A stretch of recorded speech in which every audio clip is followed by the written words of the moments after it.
Hello everyone, I hope you are doing well. It's time for the monthly Q&A. A lot of interesting questions have been asked by our community members, even though some of them need a much longer elaboration for clarity. I will do my best to give concise and precise answers. Questions covered in today's video include Rhizomio, 性命法诀明旨. Second, Jhana 6 Tai Chi principles, 不丢不顶, 顺人顺事. Third, Pepadan, Bagua and blue uniforms.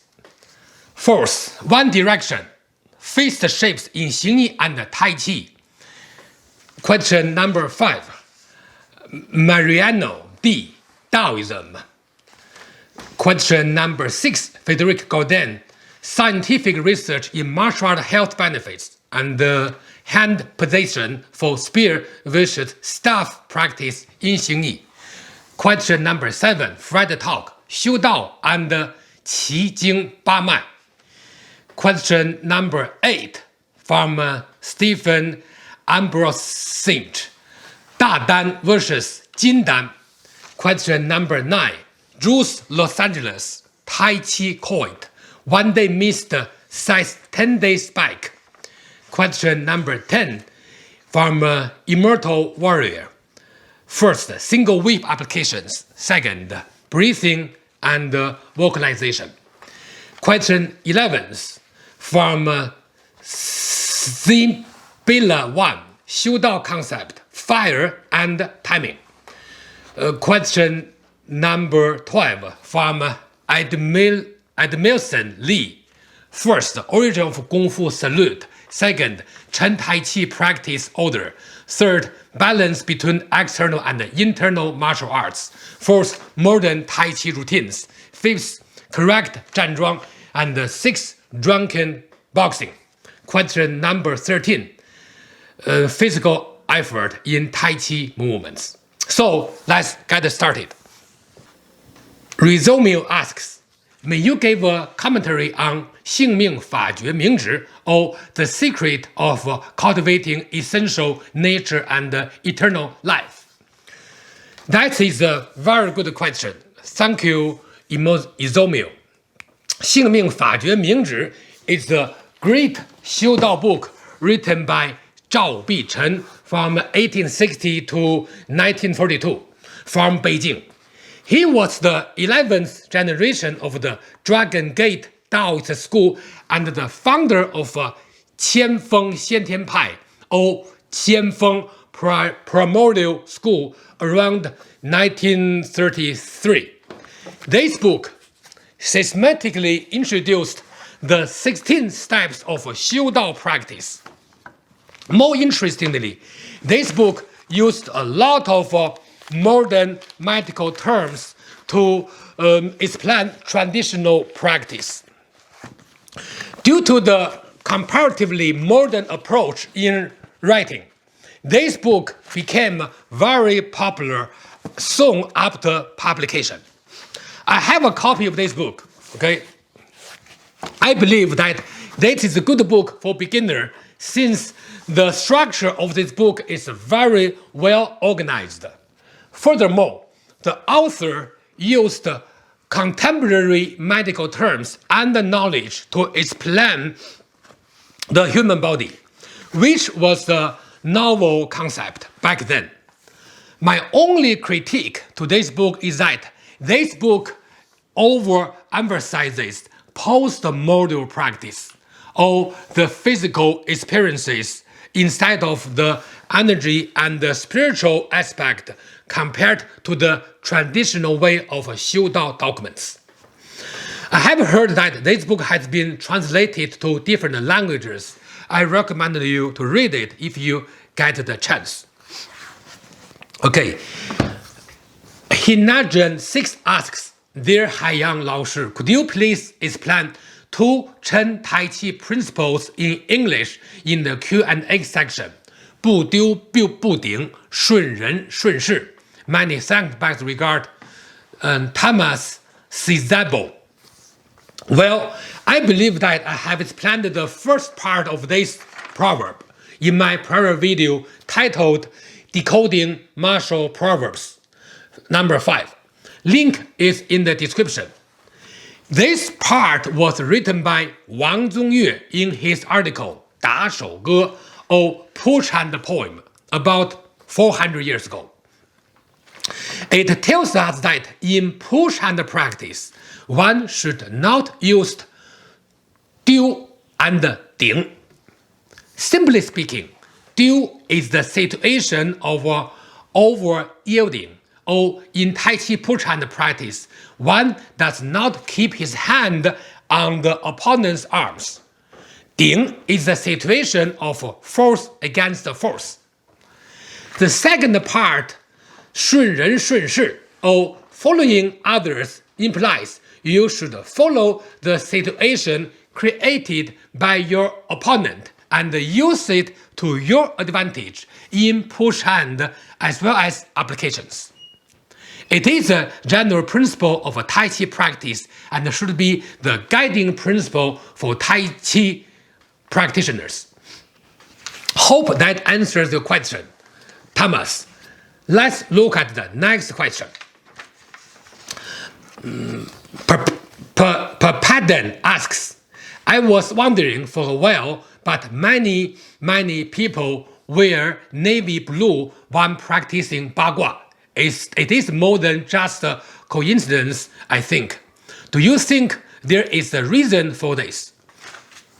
Well, I'm not sure if I fully understand your question, but assuming you are making a general observation, I would say yes. Many people wear blue silk uniforms, not just in Bagua, but in other Kung Fu demonstrations as well. There's no connection between the blue color and the Bagua. In China, blue is a very common color, or a natural color, which can be used by both females and males. However, if you are talking about some Bagua old videos, let's say from 1970s, people in those videos also wore blue clothing. Actually, that kind of blue has some historical meaning, and I'd like to explain it to you. In the 1970s, China was very economically underdeveloped and politically depressed. Basically, people only had mostly two colors to choose from, blue or black. So, in the older videos, people had no choice but to wear blue or black color. Hardly a choice in the first place. That's the reason behind the old blue. I hope that answers your question. Let's look at the next question. ONEDIRECTION asks, questions for the next Q&A. Please go into some detail on the different fist positions between Xing and Chen Tai Chi. I understand that Chen style fist reminded me of something open on the inner fist. At a glance, that seems structurally weak. Xing closes the fist tightly. Bagua, I believe, also closes a tight fist. Thanks. I have talked about this topic in one of my system contrast series titled Understanding Xing Bagua Tai Chi Through Contrast, number 5, Fist. Link is in the description. In Tai Chi, normally the fist is a little hollow inside but solid outside. While in Xing, the fist used a tight structure that gets even tighter when striking. Bagua uses an open palm structure a lot more than a closed fist. Closed fist in Bagua look very similar to Tai Chi fist.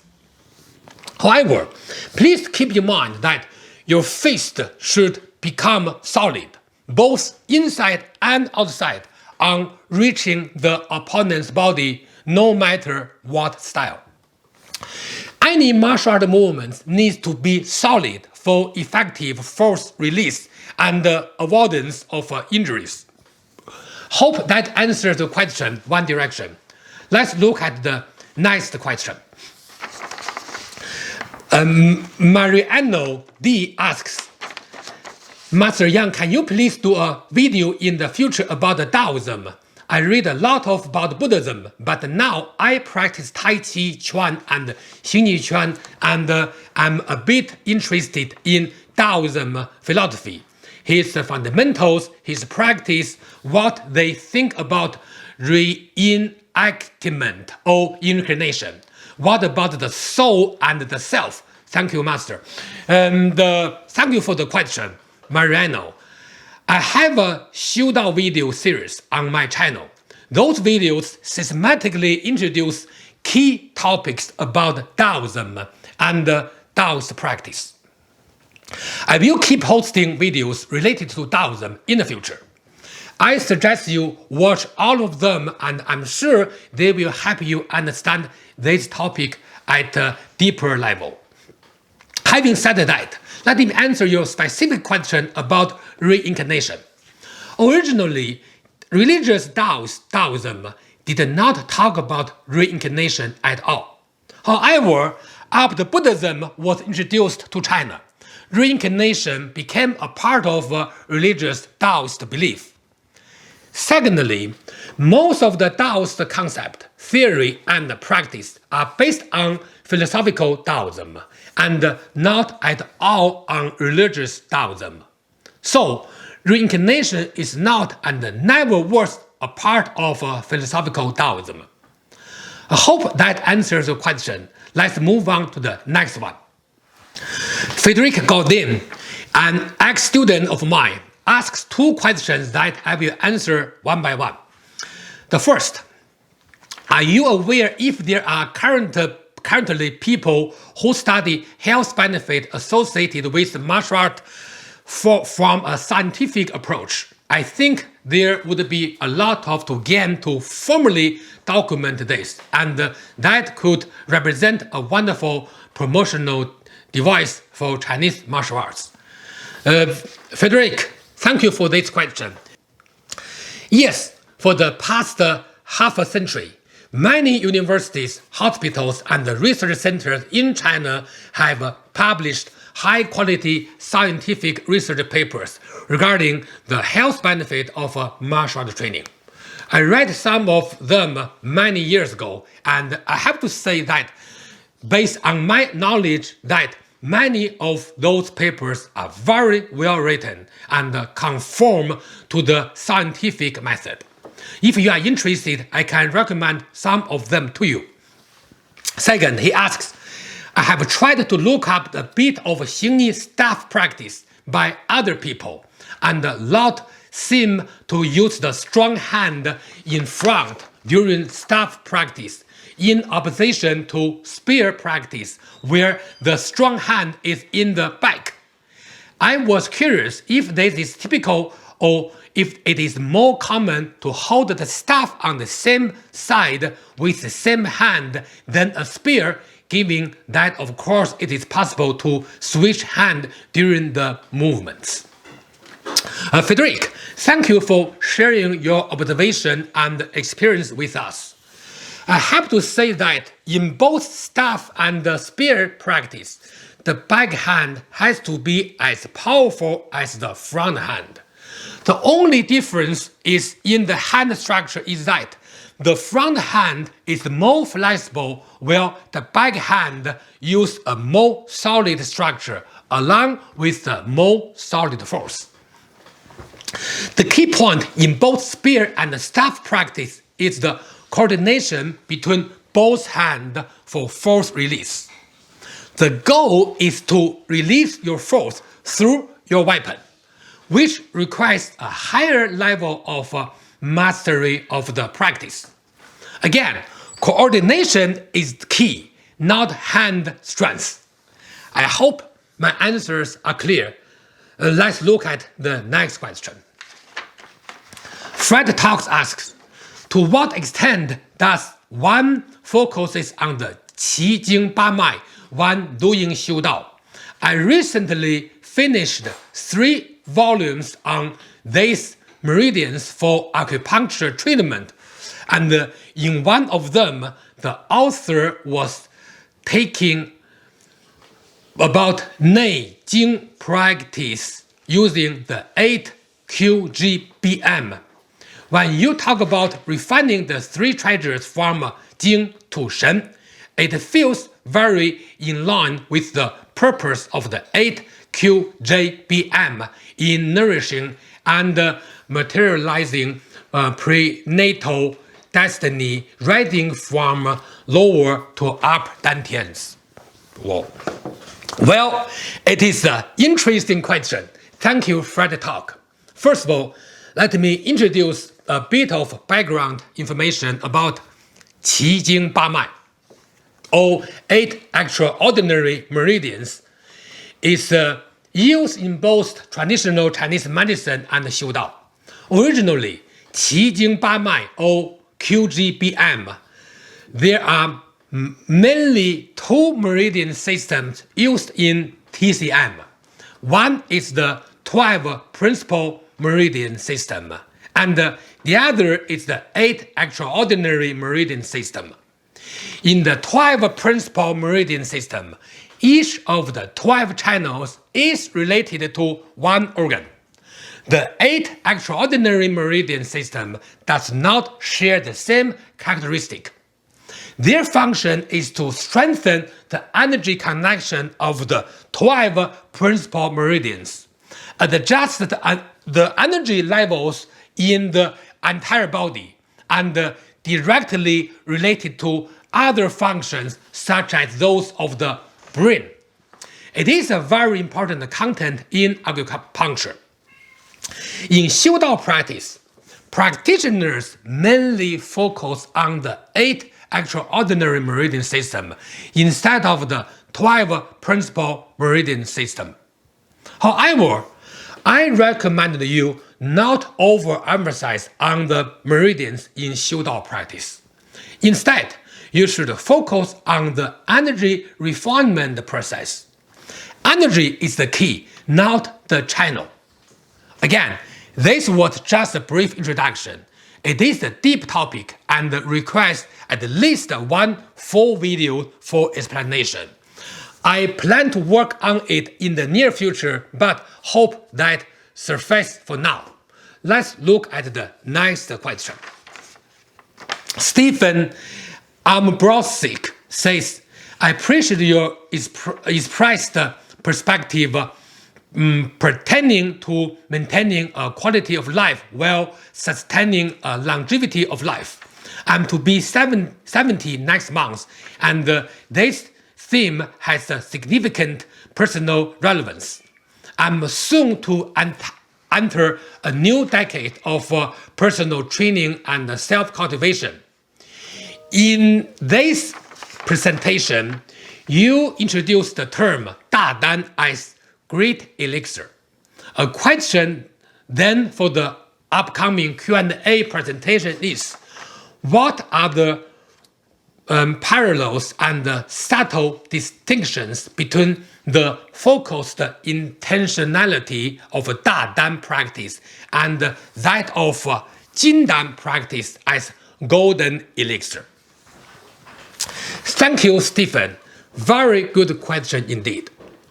The terms used in Xiu Dao are often very complex and complicated, given the development of Xiu Dao over thousands of years, along with the accumulation of historical documents over time. To add to it, different books have used different terms to express the same meaning, making it even more confusing. To answer your question, I will use this book, 大成捷要 or Great Achievement Method, as a reference. It is one of the greatest Xiu Dao documents in history. This book says that there are 3 types of elixir: celestial, earth, and human. To differentiate the three types of elixirs according to different practical achievements. The small achievement is called Jin Dan or golden elixir. Middle achievement is called Shen Dan or divine elixir. And the upper achievement is called Da Dan or great elixir. In other words, the celestial method is called the great elixir. The earth method is called divine elixir, and the human method is called golden elixir. However, for each level, there are three types of elixir as well. So, in total, there are 9 levels. Furthermore, the author said that the golden elixir or human method focuses on restoration of health through energy practice. The divine elixir or earth method focuses on external elixir practice, while the great elixir or celestial method focus on the harmonization of our nature or spirit and life or energy. In other words, Xing and Ming. Celestial method or great elixir is the most practical and promoted method. So, the Jin Dan and the Da Dan can be understood as different levels of the same concept. I know it may still not be crystal clear, as is the case with understanding most Xiu Dao topics. But I hope it clarified some prior misunderstandings. Let's look at the next question. Juice Los Angeles says, "Hello, thank you for your time and knowledge. I was hoping that you could expand on the Tai Chi training quote. 1 day missed is 10 days setback. Is there a second verse to this saying, and what is the meaning behind 10 days setback? Thank you so much. Enjoy your channel and appreciate your sharing of your ideas and knowledge." Thank you, Juice Los Angeles. Yes, the original quote you are talking about is 一日不练十日空 or 1 day missed is 10 days lost. The second verse is 十日不练百日空 or 10 days missed is 100 days lost. It's just simple mathematics.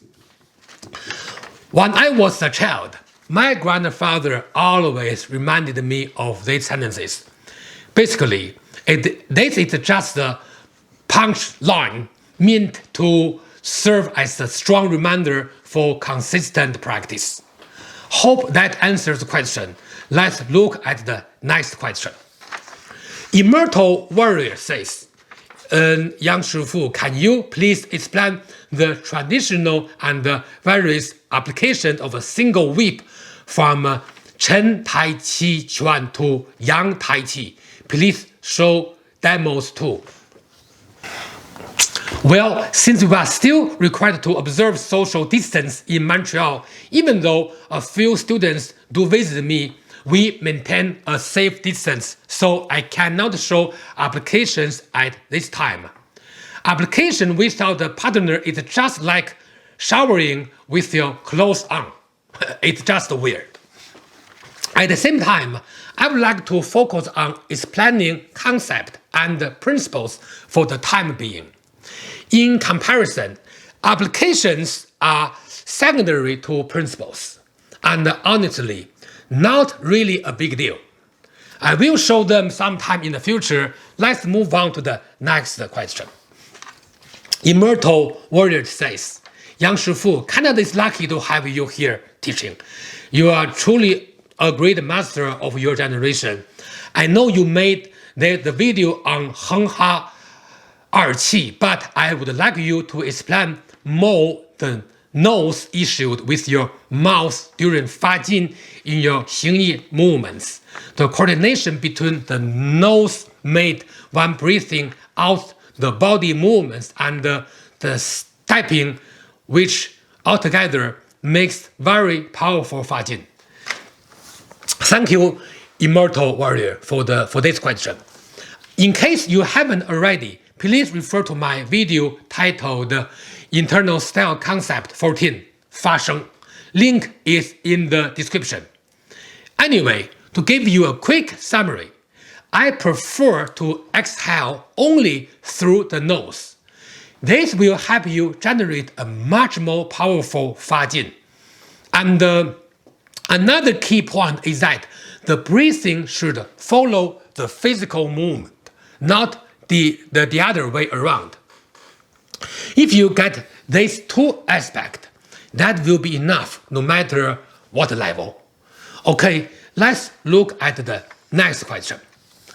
Cizit Bila 1 says, Dear Master Yang, could you elaborate on the concept of the fire and the timing a bit more in relation to the different phrases and the levels of Xiu Dao?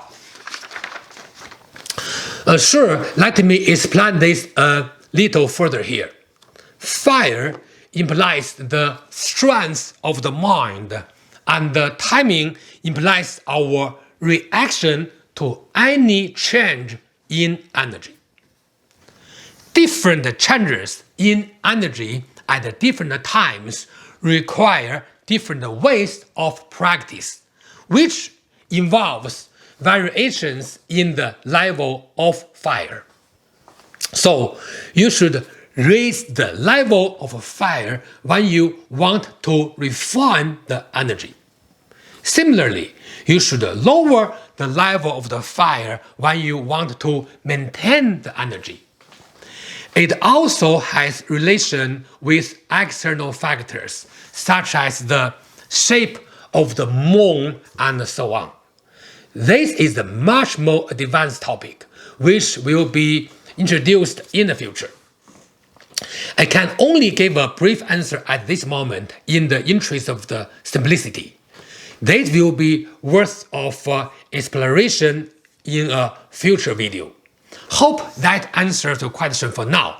Let's move on to the next question. Edmilson Lee asked 7 questions here. I'd like to answer them one by one. Hello, Mr. Yang. I'm from Brazil and I train Chen style Tai Chi and Lily Lao's Eagle Claw lineage Kung Fu. First of all, your videos are great and I have been learning a lot from it. I think we have needed this to happen long time ago. One sharing based on experience and true knowledge. Well, let's go to the question. First, can you explain the real origin of the Kung Fu salute, which in the West is called Kin Lei, in my opinion, due to the Cantonese way of spelling. There are many theories on it, like it was a boxer's renegade salute from the certain period of the ancient China, and others like represent the moon and the sun as the martial and the material and the knowledge. Is there any truth behind them? What's the real name of it? This is a culture-related question. I can only share my knowledge with you. I would prefer not to comment on others' explanations. This hand posture is called Yi. In China, Han people have used this salutation method for over 3,000 years. For example, the book Zhou Li, or the Rite of Zhou, written somewhere around the middle of the 2nd century BC, introduces different type of Yi used in different occasions. Normally, we use the left hand to cover the right hand in front of the chest. Okay. According to the ancient tradition, the left hand means fortune, civility, while the right hand means militarism or fighting. Therefore, people prefer to use the position that left hand is covering the right hand to show respect and vice versa. As for the usage of this hand posture in the martial art community, that has had quite a long history for about 400 years, if not more. In the martial art community, the hand shape is a bit different. The thumb of the left hand is bent. Okay.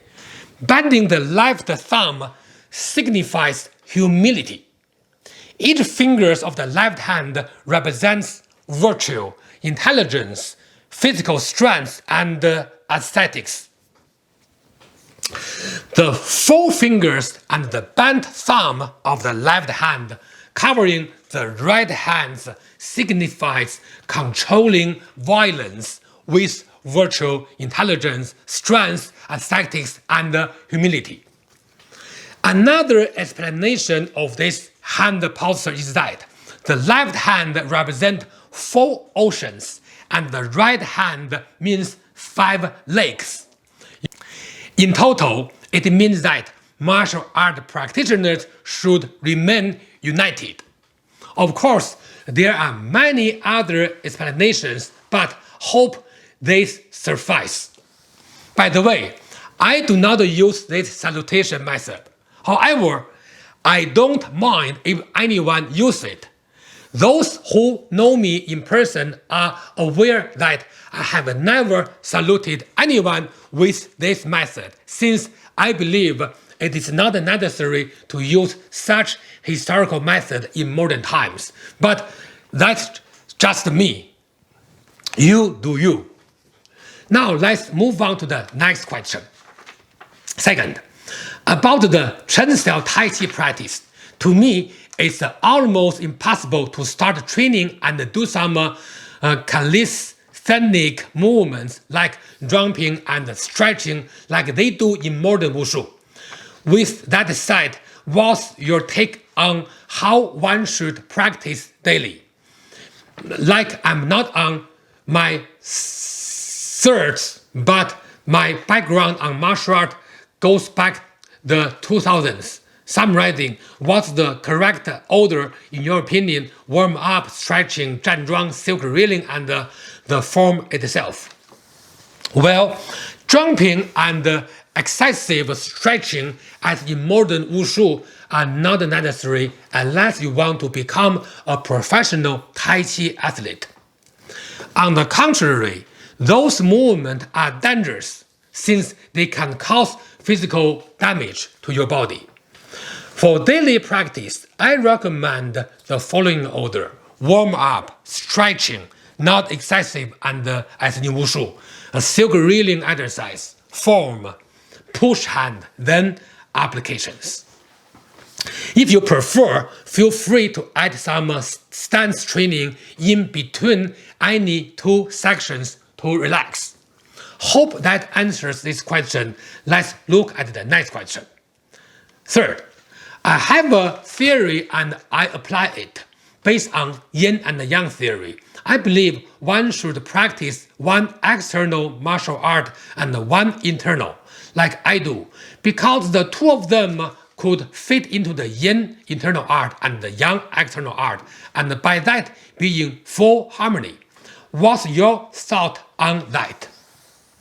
Well, no such approach. Internal and external styles are not analogous with yin and yang. Each style, no matter internal or external, should have both internal and external benefits. Otherwise, it's not a complete style. In other words, not even a style to begin with. You do not need to practice one of each to get both benefits. I only practice the 3 internal styles and I have achieved both internal and external benefits. Question 4. What do you think of modern Tai Chi wushu routines? Do you think it lacks essence and is only pretty movements? And on what topic? What's the main difference between the traditional training style or go to the modern Tai Chi wushu like 56 movement Tao Lu? I agree with you that modern Tai Chi lacks the martial essence and focuses more on visually pleasing movements. I think what makes these two categories different is the objective of practice. The modern wushu routine is only for the purpose of demonstration and competition, while traditional Tai Chi is first and foremost a full-fledged martial art. In other words, used for self-defense.